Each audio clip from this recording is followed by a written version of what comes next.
Malam itu terasa berbeda. Langit di atas desa Sukamulya tampak bersih, tanpa satu pun awan yang menutupi. Udara sejuk berembus pelan, dan seluruh halaman rumah diterangi cahaya keperakan yang lembut. Dilan berdiri sambil menatap langit. Di sana, bulan bersinar sempurna bulat, terang, dan memesona. Indah sekali, tapi kenapa bulan bisa bercahaya begitu terang, padahal malam ini tidak ada lampu di sekitar sini? Adiknya, Budi, yang sedang duduk sambil menikmati makanannya, tertawa kecil melihat tingkah kakaknya yang penasaran. Ya karena bulan punya cahaya sendiri, Kak. Seperti bintang, Kak.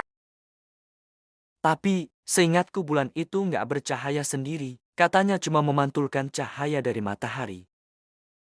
Masa sih? Kalau cuma mantul, kok bisa secerah itu? Keesokannya, saat di kelas Dilan bersemangat menceritakan hasil pengamatannya semalam kepada guru dan teman-temannya. Bu, saya mau tanya, kenapa bulan bisa bersinar terang saat purnama? Apakah dia punya cahaya sendiri? Pertanyaan bagus, Dilan.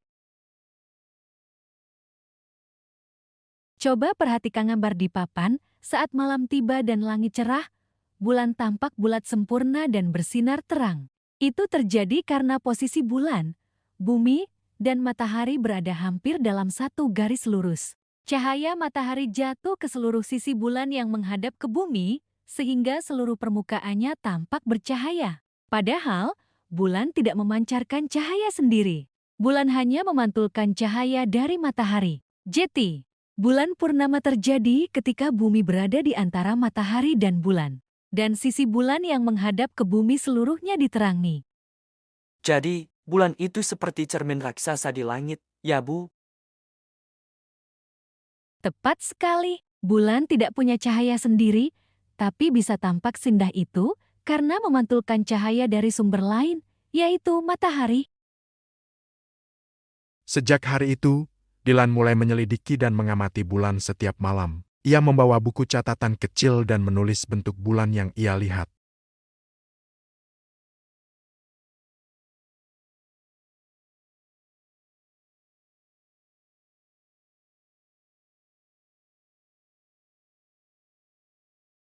Ia menggambar sketsa sederhana yang menunjukkan letak matahari, bumi, dan bulan pada setiap fase. Perlahan ia memahami bahwa bulan terus bergerak mengelilingi bumi, dan bentuk yang terlihat dari bumi berubah sesuai dengan posisinya terhadap matahari. Malam purnama berikutnya, 2 minggu kemudian, langit kembali memamerkan bulan purnama. Kali ini, Dilan tidak hanya memandangnya dengan takjub tapi juga dengan pemahaman baru. Ia berdiri di teras rumah sambil membawa catatannya.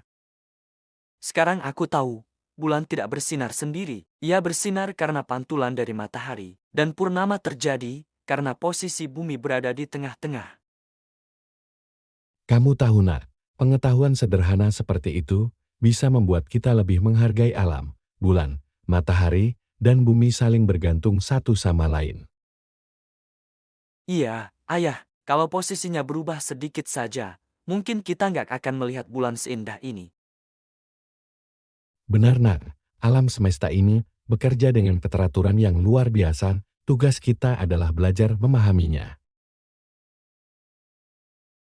Keesokan harinya, presentasi di kelas, Bu Sinta meminta setiap siswa menunjukkan hasil pengamatan mereka. Ketika giliran Dilan tiba, ia menempelkan gambar diagram fase bulan di papan tulis dan mulai menjelaskan dengan semangat.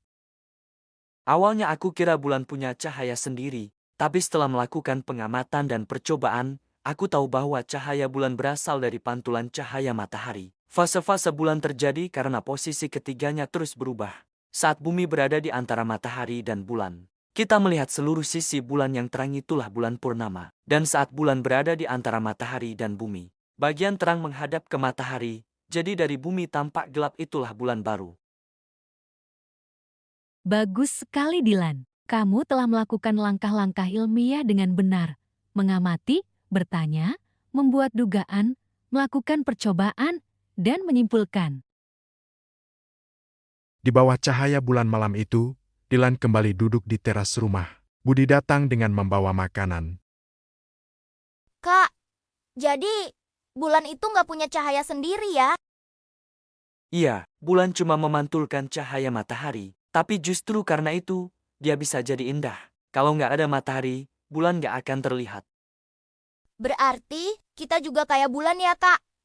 Kalau kita mau bersinar, kita harus memantulkan kebaikan dari orang lain. Kamu benar, Budi. Ilmu pengetahuan ternyata bukan cuma soal memahami alam, tapi juga belajar dari maknanya. Bulan purnama masih menggantung di langit, bukan lagi sekadar pemandangan yang indah, tapi simbol keteraturan alam semesta dan cermin bagi manusia untuk memahami dirinya sendiri.